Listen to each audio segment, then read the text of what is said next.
the administration to bring back an El Salvadorian illegal immigrant they deported a few weeks ago. The White House contends they don't have the authority to bring people back from El Salvador. They had sent him to El Salvador's Supermax prison. You remember all the video. Watch this, because Democrats and their friends in the media will try to turn this into a constitutional crisis. George will tell us whether it is or not. The great market comeback went, kaput today, as Wall Street showed it still isn't sold on President Trump's new trade war with China. President Trump convened his full cabinet day where he said he's not focusing on the market day to day. Can you give us a reaction to today's stock market drop and also give us a sense of the next steps with China? Well, I haven't seen it because I've been here for 2.5 hours, so I'll be seeing it. And in fairness to the president, stocks go up, stocks go down. Betting on America is the safest bet in history. It's what Trump is trying to convince people to do. The futures right now, what is likely to happen tomorrow, but not for sure, are down, but not by much. So the trend may look a little bleak right now. But President Trump continues to hammer home that he is doing this to corner China and get them to stop their continually horrific behavior. This brings us to Trump's superpower. He forces over and over and over again his political enemies to take the indefensible, unpopular positions. That's our Why It Matters memo tonight. If Trump wants to confront China, Democrats and their friends in the media appear to want to comfort China. Take a look. We have got to reinforce the belief that we are a common worldwide humanity. We don't have to hate China. We don't have to hate other people. Let's figure out a way to work together. They are not our enemy. They're our biggest trading partner. No, they're America's biggest enemy. Every general will tell you that. China steals, cheats, tortures, and is generally evil. Their leader wants to challenge the United States and export their repressive influence by coercion. For the past 40 years, moral cowardice on China has been a bipartisan issue. Clinton, Bush, Obama, Biden all bended the knee. Finally, to his credit, Trump is standing up. Here's Kevin O'Leary explaining to MSNBC why that is important. It's the government. They cheat, they steal, they don't play by the rules, and I've had enough. And so I would like this thing worked out. I don't care about the volatility. I don't care if Trump ratchets it up 25% a day. What do you mean? Wait, Kevin, what do you mean you don't care about volatility if volatility has a direct impact on us as the consumers? Because we have to fix this problem once and for all. It's killing us. It's killing small business in America. It's killing large businesses. Now, if we have to squeeze Chinese heads to the wall, as I said yesterday when I was testifying, so be it. There's nothing about that you can argue with. Democrats have railed against China stealing American jobs for decades. They've demanded tariffs, yet when Trump does it, they call it unhinged. This is Democrats' challenge going forward. Trump is against boys and girls sports. Democrats must be for it. Trump deports violent gang members. Democrats want them to stay in America. Trump wants to cut government waste with DOGE. Democrats want to protect federal workers. The exception, at least in some ways, is Michigan Governor Gretchen Whitmer, who wants to run for president in 2028. Trump won her state in 2024. She came to the Oval Office to talk about tariffs. I understand the motivation behind the tariffs. And I can tell you, here's where President Trump and I do agree. We do need to make more stuff in America. More cars and chips. More steel and ships. We do need fair trade. No state has lived through the consequences of offshoring and outsourcing more than Michigan. And today, Democrats wrote the political obituary of Michigan Governor Gretchen Whitmer. Brendan Hartnett. Gretchen Whitmer really woke up this morning and said, how can I blow up my 2028 prospects as quickly as possible? And damn, she executed perfectly. Norman Ornstein, this is disappointing. Chris Evans, what is Gretchen Whitmer doing? Bill Kristol, Michigan Governor Gretchen Whitmer in D.C. today. And let's usher in, as President Trump says, a golden age of manufacturing. This is nuts, according to Bill Kristol. Democrats really have to learn, as Robert Frost put it, to take their own side in a fight. All of this explains Democrats' current problem. If Trump is for it, they must be against it. With us now, Delaware's Democratic Governor Matt Meyer. Good to see you, sir. Have I diagnosed a problem for Democrats? I don't play political analyst. My job is to work with Democrats and Republicans and deliver for Delawareans and deliver for Americans. And that's what we're doing every day. We're looking at policies coming out of Washington, like a lot of governors, Democrat, Republican. If they work for Delaware, I'm game. And if they don't work for Delaware, I'm not game. Okay, fair enough. So let's go with this on taking on China. Does that work for Delaware? Right now, first of all, there's this game. The uncertainty is killing our ability to plan and move forward as a state, both within government and in the private sector. I was talking to a group of business owners today, small business owners, who were saying they just don't know what to do. One guy was going out trying to get investment, and he was practically crying to me, saying, do you know how hard it is to get investment now between the stock market fluctuations, the tariff fluctuations? DOGE is doing one thing one day, and the next day they say they're not doing it. Then it's getting challenged in court. There's no certainty. And one thing any business owner needs, any business owner knows, is uncertainty is bad. It's bad for our economy and it's bad for our community. So that's what I'm hearing. And so far, that's what tariffs has meant to us. If the president were to come out and say, and the federal government were to come out and say, here are the tariffs we're doing, here's why we're doing them, here's the long-term financial picture when we do them, I think we'd all be very appreciative of that. We haven't seen that so far. We see a strategy that's either not clear or changing every day. They announce that there are tariffs on everyone, and it seems like maybe that's not the case for the next 3 months or 89 days left, and then maybe there will be tariffs. Okay. I think you make a good point on the predictability issue. Senator Pete Ricketts, former governor, I think you know him. He'll be on later on the show. We're going to press him on just that issue of how important predictability is for government. But the issue of taking on China, and this I think is an important one. You watch the Chinese now put out videos trolling American workers, making fun of Americans, showing them as fat slobs at sewing machines, and on and on. Shouldn't these kinds of issues be something that brings Democrats and Republicans together? Sure, there needs to be a level playing field, absolutely. But right now, when you have a globally integrated economy, and China is well over 1 billion people, they make a lot of stuff. That doesn't mean all the stuff they make or all the people that own their companies are evil and are somehow doing harm to America. Similarly, there are a lot of Americans, there are a lot of Delaware companies making stuff that they're selling to China. It's a huge market for us. And to have this trade war that, as I mentioned, is changing every day, that's inflicting tariffs, taxes on both sides of the Pacific, I think is long-term really bad. Do I agree in negotiating hard with China and a number of other countries? Absolutely. Do I think? Right, but in order to put China in its place, and at some point to get them to stop the evil behavior that they engage in, there might have to be some pain here in America. And am I wrong? I agree. But we need to be very clear about what that evil behavior is. What are we trying to stop? And how does whether it's a tariff or some other lever that we're pulling really get us to an end game? I think that's how we in Delaware, a lot of small businesses and larger businesses in Delaware are really frustrated. They're concerned that there really is no end game, that this is going to go back and forth and on for weeks and months and years and really be harmful to local economies like ours. Agreed that the harm can be real.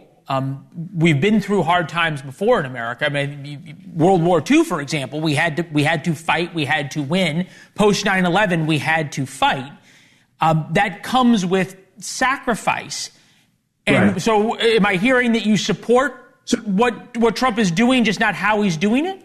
So you're saying let's assume that China is the enemy. China is who we need to go after, right? I'm not sure I completely agree with that, but I hear what you're saying. Let's assume that that's the case. Does it make sense, if that's the goal, to put a 40, 50%, 100%, 140% tariff on China while also putting 10% or more tariffs on every other country in the world?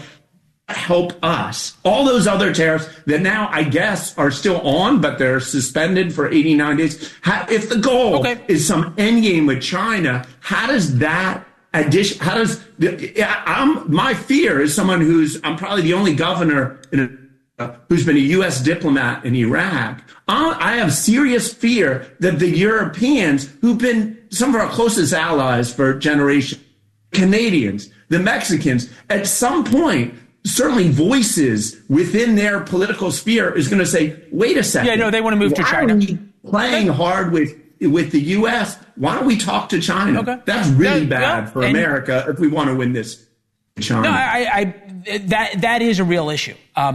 Obviously, we heard Scott Bessent say that countries that do that will be slitting their own throats, but your point is well taken. I want to bring you to the issue of the future of your party.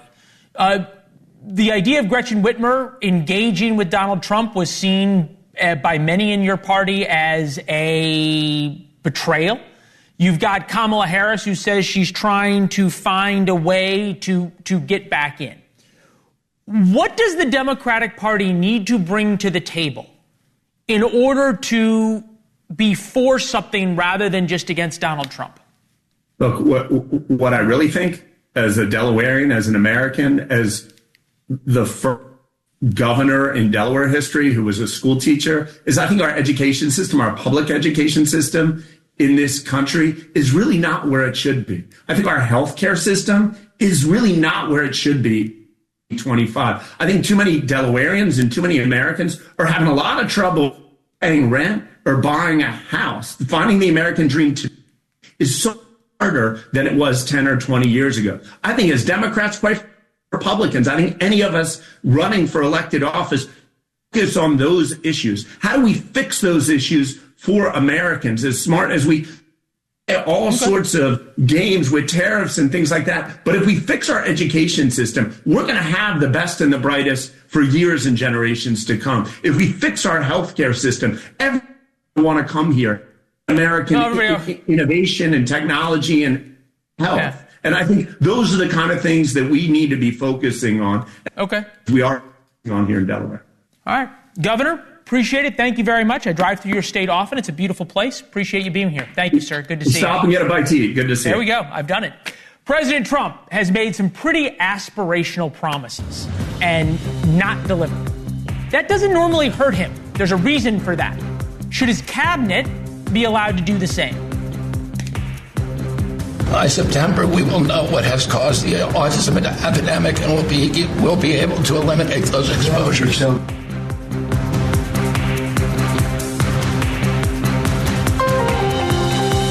This is NewsNation with a trust rating higher than any of its competitors. NewsNation is proud to be America's fastest growing cable news network. See for yourself at joinnn.com. Watching President Trump's cabinet meeting today felt like watching an episode perhaps of The Apprentice, with contestants vying for who could sell the most Trump steaks. Senator Robert F. Kennedy's assassination, as well as Martin Luther King Jr.'s assassination. These have been sitting in boxes in storage for decades. We'll have those ready to release here within the next few days. Within a week and a half, we're going to start with the gold card, and the Trump card is coming out, and we're very excited about that. By September, we will know what has caused the autism epidemic, and we'll be able to eliminate those exposures. All right, with us now, George Will, NewsNation's senior political contributor, Pulitzer Prize-winning columnist. To add to that, Pete Hegseth said we're going to get back the Panama Canal, too, in short order. The American people, and we have learned this, especially Trump supporters, give enormous latitude to taking him seriously, but not literally. He is the only politician that can regularly overpromise, underdeliver, and it doesn't matter. People love him. Does that extend to his cabinet? I don't think so. Let's take two examples. Farm income gets 20% from exports. If the chaos in the tariffs begins to hit farm income, those people who have big pensions or big debts, expensive farm implements, they will turn on a dime. You know, the old axiom is that overnight's a long time in American politics and a week is forever. We've seen so in the last week. Let's take another example. No public health expert thinks we've had our last pandemic. Suppose a pandemic arrives. Suppose something 10 times the little measles outbreak in Texas right now. And we have Robert F. Kennedy Jr. trying to soothe, reassure, build confidence in the public health system. How's that going to work out? So you seem to view there are a lot of dangers ahead for President Trump. Things happen in this world. They just do, that you can't possibly plan for. And the American people, Leland, are wired to the stock market as never before. 50 years ago, it was much less. Now, so many 401ks, so many pension systems, and they get these in the mail. Well, they get them on their phone, hourly. They get them hourly, so that they feel the heartbeat of the economy with an intimacy they didn't used to do. So if things go wrong, people will turn to the Treasury Secretary, who was exquisitely uncomfortable the other day when he was trying to explain what had happened over the weekend. Are you seeing, and Donald Trump will never admit he's wrong, but he does pivot or be flexible, as he likes to say.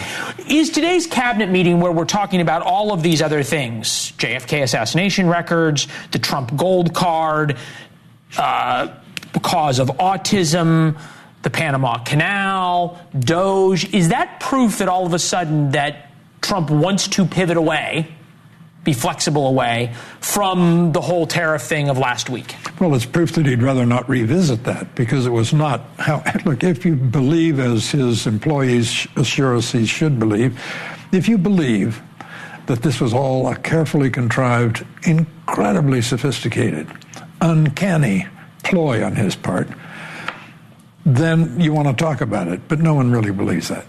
Partly his own people couldn't get their story straight.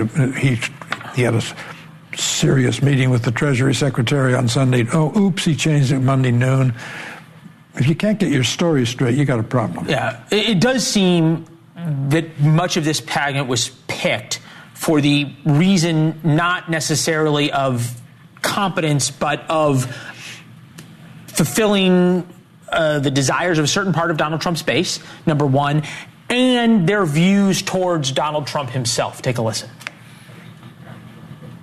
We've all become family, and I think that what you have assembled in your vision is a turning point and an inflection point in American history. You were overwhelmingly elected by the biggest majority. You have the authority to determine how the money of this country will be spent. One of the most important things I believe you'll achieve in your presidency is reordering the world in a proper way. This perhaps now, we're getting to 100 days, is proof that the Donald Trump of 2.0 versus the Donald Trump of 1.0 is different in many ways, primarily that he is unconstrained by what would have been in the first time around a caring, A, of what other people thought, B, a desire to have relatively normal cabinet picks surrounding him. That's right. Instead of McMasters and Mattis and others who had distinguished public careers before they got into government, before they got into the White House, he now has people who didn't. Now, Mr. Trump himself, remember, when he was elected in 2016, he had less public experience, either in the military or in government, than anyone, including Woodrow Wilson, who'd only had 2 years as governor of New Jersey. So the president himself was a rookie. Now the president has more confidence. Whether or not it's justified, that's another matter. Yeah, you say he has more confidence, and he, I think, lost a lot of people, or certainly scared a lot of people over this past week as it relates to tariffs. Here he is saying everybody's coming back. Take a listen. We have Scott here and Howard and some of the people that are working on deals, and the biggest problem they have is they don't have enough time in the day. Everybody wants to come and make a deal, and we're working with a lot of different countries, and it's all going to work out very well.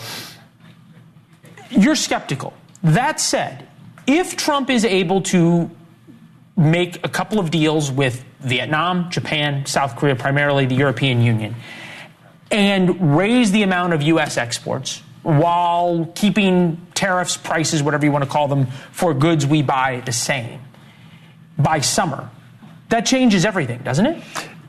Yes, it would, but it would have to change it in a hurry, and this is not going to happen in a hurry. Second, remember the president has an enormous contradiction in his argument. On the one hand, he says we can afford to extend the 2017 tax cuts because we're going to get so much money from the tariffs. But the point of the tariffs is not to go into effect. The point of the tariffs is to have Americans not pay these prices, to spend their money at home. So which is it? Are we going to get all this money or not? Well, sort of intellectual honesty of arguments has never been really a strong suit of all of Washington. No, I would argue. A howling contradiction does get our attention. Well said.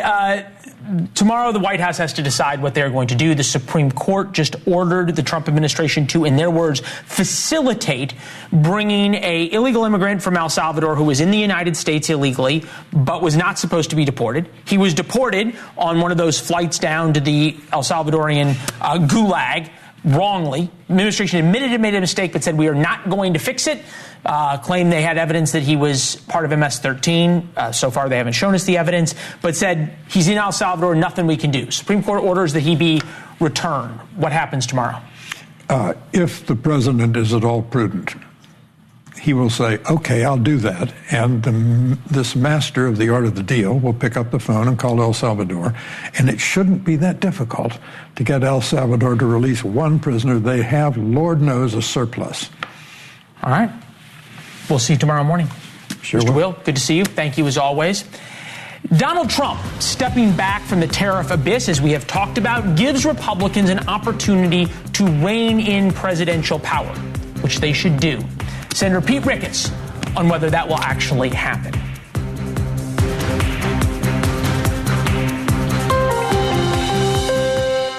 You're listening to On Balance with Leland Vittert on NewsNation's audio stream. Available 24/7 on the NewsNation app, or just say, Alexa, play NewsNation.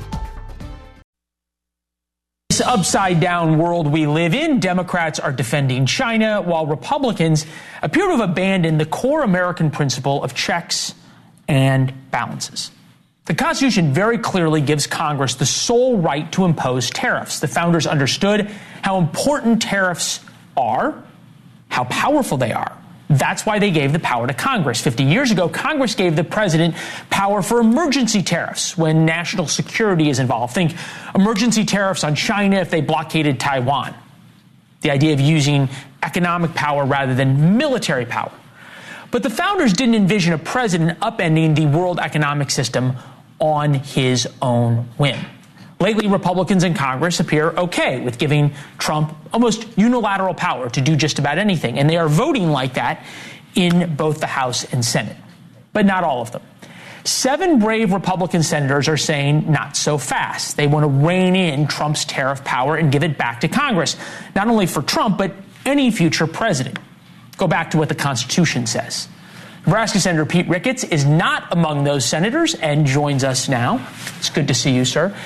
Am I fair to say that Trump has A, king-like powers, and B, you're okay with him keeping them?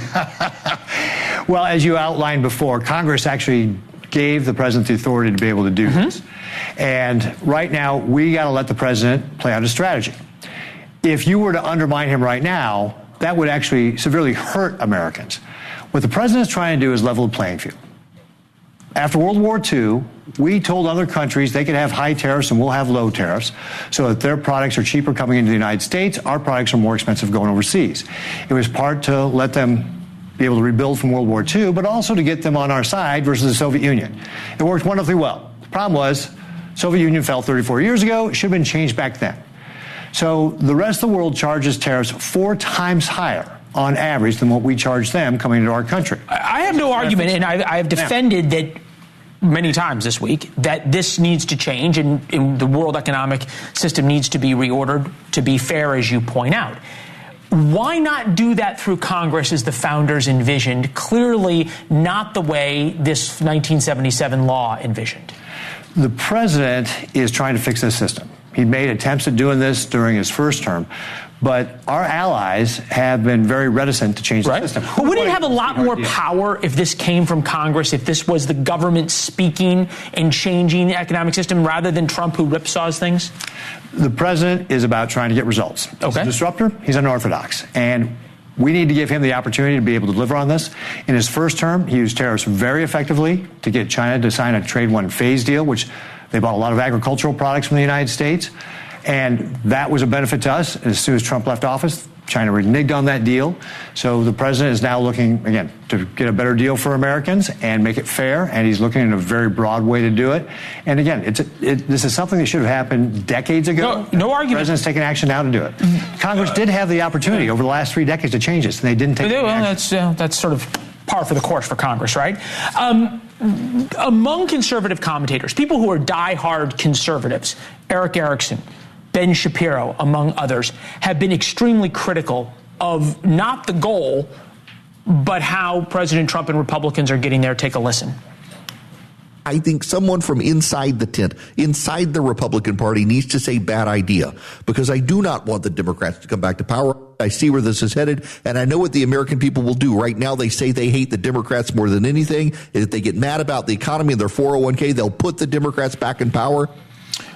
A cornerstone of America, and you know this as a business executive better than most because you actually used to build something. You built real businesses before you came to Congress and before you were in the governor's mansion. A cornerstone of America's economic prosperity and growth has been a stability and a predictability. That's what underscores America's financial and stock markets. Eric Erickson's onto something, is he not? That you take that predictability away, as Donald Trump has, American businesses are going to be very hesitant to put down big money bets, and therefore the American economy is going to suffer because of it. The president himself said in his joint address to Congress that there was going to be disruption going along with this, that his ultimate goal is to get the world to start treating us fairly and to level that playing field for when we ship products overseas. In the long run, that will be great for Americans. And yes, you're right. There's going to be some disruption, some uncertainty in the short term while we're doing it, that's all the more reason why we need to give the president the opportunity to be able to carry out his strategy here, right? He just announced a 90-day pause. He's got 75 countries that have come forward that want to cut a trade deal. He's got the opportunity to do that. And look, there's lots of opportunities for us to get a better deal. Like, I'm from the beef state. We buy $29 billion worth of Australian beef every year. Australia buys zero, not a dollar of American beef. Things like that have got to change, and that's what the president's going to try and fix. The last time we did this, though, right, in Trump 1.0, the United States government then had to subsidize Nebraskan farmers billions upon billions of dollars. We're allegedly in a time we're trying to spend less money. This tariff process now could not put us in a position where we're going to have to once again go back and subsidize and make whole the people who are hurt. Well, the president has said what he's going to try and accomplish. It's a great goal. We need to give the president the opportunity to be able to execute on this goal. He demonstrated success in his first term. That's why I'm willing to give him the chance to be able to do it this time, because he's shown he was able to do it in the past. And, let's just also go back again. We're talking about these deals. The president wants to cut a deal, right?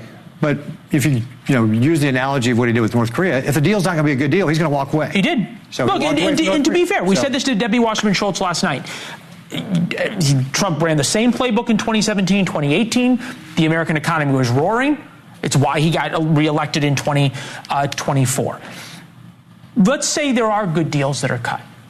Do you not worry that this law that allows the President of the United States to put unilateral tariffs on anything at any time for any reason could be used by a Democratic president? We'll turn this around. Democratic president comes in, he says that he believes, or she says, that there is a climate change emergency that threatens American national security. I am tariffing oil at 200%. You'd scream bloody murder about that, wouldn't you? At the end of the day, driving up the cost for Americans. I mean, again, look what the president... Right, so after Trump does this, would you be for repealing this law? So I'm always willing to talk to my colleagues about how they want to approach this, but at this point in time, we've got to give the president the opportunity to be able to carry out his strategy. Good to see you, sir. As always, thank you very much. Appreciate it. Senator Pete Ricketts with us here. DOGE used to be the chainsaw, slashing this and that, cutting. Big cuts. That's not the case anymore. Is this the end of DOGE? I don't need Elon for anything other than I happen to like him. But I'm telling you, this guy did a fantastic job. I don't need his car. I actually bought one.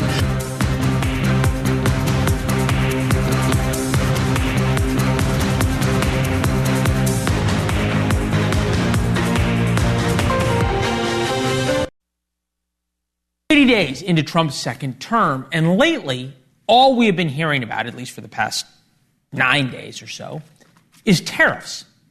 It almost makes you forget about DOGE. Remember back in the day when Elon Musk was slashing and burning his way through the federal government press conferences inside the Oval Office? Today's cabinet meeting brought Elon Musk and his team back into the spotlight as he reported back just how much money they've saved the government, how much they've saved us taxpayers. For you, those keeping score, Musk has now backpedaled on many of his initial promises. Well, I think we can do at least $2 trillion. I think if we try for $2 trillion, we've got a good shot at getting one. I think we will have accomplished most of the work required to reduce the deficit by $1 trillion within that time frame. So in that time frame, 130 days. I'm excited to announce that we anticipate savings in FY26 from reduction of waste and fraud by $150 billion. Okay, so for those of you who don't do math in your head, 15% of his updated $1 trillion goal, 7.5% of the original promise. Ned Ryan, American Majority founder, CEO, Christina Pascucci, former Democratic U.S. Senate candidate in the great state of California, with us now. Good to see both of you. Me too. Good to be with you, Leland. Ned, start with you. The fact that we don't hear about DOGE every day and celebrated by the administration, does that tell us that the slashing and burning did not go over as well with the American people as Trump thought it would? I don't know if it's that. I think that probably what's taking place, and again, when people want to look at DOGE, has it been a success or not? I mean, we're literally, 11 weeks into this project. I think they're making strides and steps in the right direction. I think what they're doing is settling in. Actually, I know for a fact that they're starting to work more closely with the GAO and OMB. So I'm actually quite optimistic that, sure, I mean, the fact of the matter is, having been in D.C. for 25 years, this wasn't going to be done in 130 days. It's not going to be done in a year and a half. They're going up against probably 100 years worth of damage. And so I think reality's kind of setting in. This is going to be much more of a long haul. But, I mean, they've already got 216,000 fewer federal employees through DOGE and moving in the right direction. So I think it's off to a great start, but there's a lot of room to grow. Christina, two ways to look at this. One is, hey, you guys only got 15%. The flip side is that's a lot better than 0%. One thing that's also stopped is the Democratic outrage about DOGE. Is that because Democrats learned defending government workers, government waste was not a winning proposition?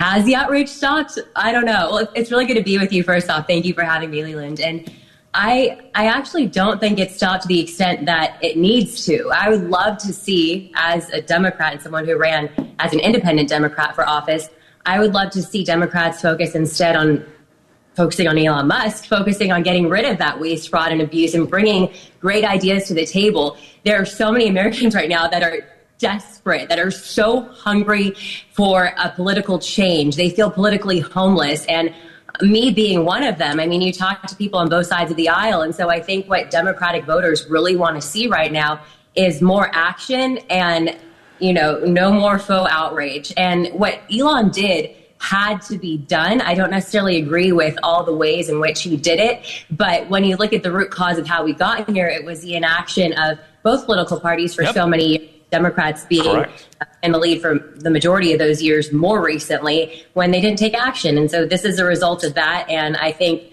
the best thing we can do right now is put our work where our mouth is. Or be honest about it. Look, drunken spending was a bipartisan issue here in Washington. Yes. By bipartisan, I mean they both agreed on it. So, Ned, this goes to you, and I think Christina rightly identifies something, that the flip side of what she says is that if Trump's for it, Democrats have to be against it. What is Republicans and Democrats, what is Republicans and Donald Trump's plan when Democrats finally figure out, and some will because Christina's already there is a lot of Americans who are hungry for Donald Trump's ideas, but not the chaos that comes with Donald Trump. Well, they are. I mean, they realize there's something very wrong with the system, Leland, that, we find out what kind of system sends out $250 million to 28,000 toddlers. Well, it's a system that's broken, and I'm referring to the unemployment insurance benefits that were sent out over the last 5 years. I mean, people know this system is broken. They know the system's not working on behalf of the American people. And sure, when you're moving fast and breaking things, there appears to be a little bit of chaos. But the American people are looking at this going, well, at least someone's trying to do something to fix a system that's broken. And I would argue for decades has not been serving the American people. Christina, where does this go from here for Democrats? Because you sort of rightfully point out that there are a lot of things that Donald Trump does that the middle, and I think the middle is a quite vocal middle, once done, they may not like how Donald Trump is doing it. Have you seen any Democrats, other than yourself, thinking nationally prominent Democrats, who are picking up on that? Some people talk about it, but then, you see them focusing their time on press conferences and creating new bills to counteract what President Trump's doing instead of focusing on creating new bills to bring their ideas to the table and really address the needs of the American people. And so I'd really like to see more of that. And you just touched on something that I want to bring up is, on the Republican side, they will criticize Democrats when they try to go too hard on something. One example in California that was infamous was when they said by 2035, every single car has to be electric, and then our electrical grid went down. I'm all for caring for the environment. You have to do it incrementally in a common sense way. And so when you're bringing a chainsaw to the government and you have innocent people who have dedicated their whole lives to government in the crossfires, you have to take a step back and say, okay, let's move fast, but maybe not quite as fast because there is a need to cut this waste, fraud, and abuse, but we're going to undermine our own movement if we do it carelessly as has been done a little bit in the last few months. One of the reasons, Ned, people watch this program is because we look into the future and oftentimes have been pretty good at telling people what's coming down the pike. And something that's going to be coming down the pike is there is going to be some huge issue, plane crash, pandemic outbreak, some kind of legal issue, some kind of law enforcement issue, whatever it is, and or food safety issue, and it is going to be in an area of government oversight that was cut by DOGE. RFK Jr. on CBS this morning didn't even know what was cut in his own department. Take a listen. You propose more than $11 billion in cuts to local and state programs addressing things like infectious disease, mental health, addiction, and childhood vaccination. Did you personally approve those cuts? No, I'm not familiar with those cuts. About $750,000 of a University of Michigan grant into adolescent diabetes was cut. Did you know that? I didn't know that, and that's something that we'll look at. That's not going to work out well, Ned. It's got to be better integrated into the various departments and agencies. First of all, I think DOGE is one of the most important reform movements we've seen in decades. Probably the most important reform movement we've seen since Bill Clinton and Al Gore cut over 400,000 federal employees. But it's got to be integrated better into these departments and agencies. The premise is absolutely correct. The system is broken. Got to be integrated better so you don't catch people by surprise, but say, hey, we're going to be on the same page working together on making the right cuts. All right, Ned, Christina, thank you both very much. We appreciate it. We first wrote about the potential end of DOGE in War Notes. It's our daily newsletter. You get it in your inbox at 7:05 p.m. Eastern. You can subscribe for free. warnotes.com. You will be smarter, more interesting to your friends, delighted and entertained. Find us on Twitter and Instagram at Leland Vittert for your thoughts. We read them all. You can reply to the email. Dave writes to War Notes, Leland, you interrupt too much. Let the people answer the question you ask. Example, the Congresswoman from Florida. Dave, you might be right, but then again, maybe you should meet Ronald, because Ronald wishes I interrupted more. He writes, your so-called interview with Jim Jordan last evening was awful. You allowed him to dominate the interview, disregard any questions you might have had, and fell silent during his BS nonsense. You should be ashamed of yourself as a television news host who was supposed to have a fair and balanced program. You failed miserably, very amateurish. So Dave and Ronald perhaps could meet and settle this between themselves. It would be an entertaining coffee. But what Dave and Ronald just proved is that we're here doing our job. Because if people from both the left and the right are criticizing us, we're doing something right. Susan writes, I don't know why I didn't sign up for War Notes earlier. I expected it would be a long, boring read. Leland makes it relatable, readable, interesting. I like the separations, the emojis too. It's informative. So Susan, the best time to plant an oak tree was 10 years ago. Next best time is right now. Kind of like signing up for War Notes. So welcome to the family and tell your friends. Yvonne writes to War Notes, I'm the mother of a wonderful, intelligent, funny, amazing boy with Down syndrome. I was thunderstruck when you shared that you had autism. I, too, began to stay home with my son when he was 3 years of age in order to devote everything I've got to help him navigate this crazy world. So, Yvonne, God bless you and your son. He's so lucky to have you fighting for him. You and he are proof that no kid has to be defined by a diagnosis. And that is the message of Born Lucky, the story of my dad and I, how there really is hope for parents and kids. The book is out this September 30th, and you can pre-order it at bornluckybook.com. One thing you'll be talking about tomorrow when we come back, the return of an American imprisoned in Russia. Wait till you hear what she was imprisoned for.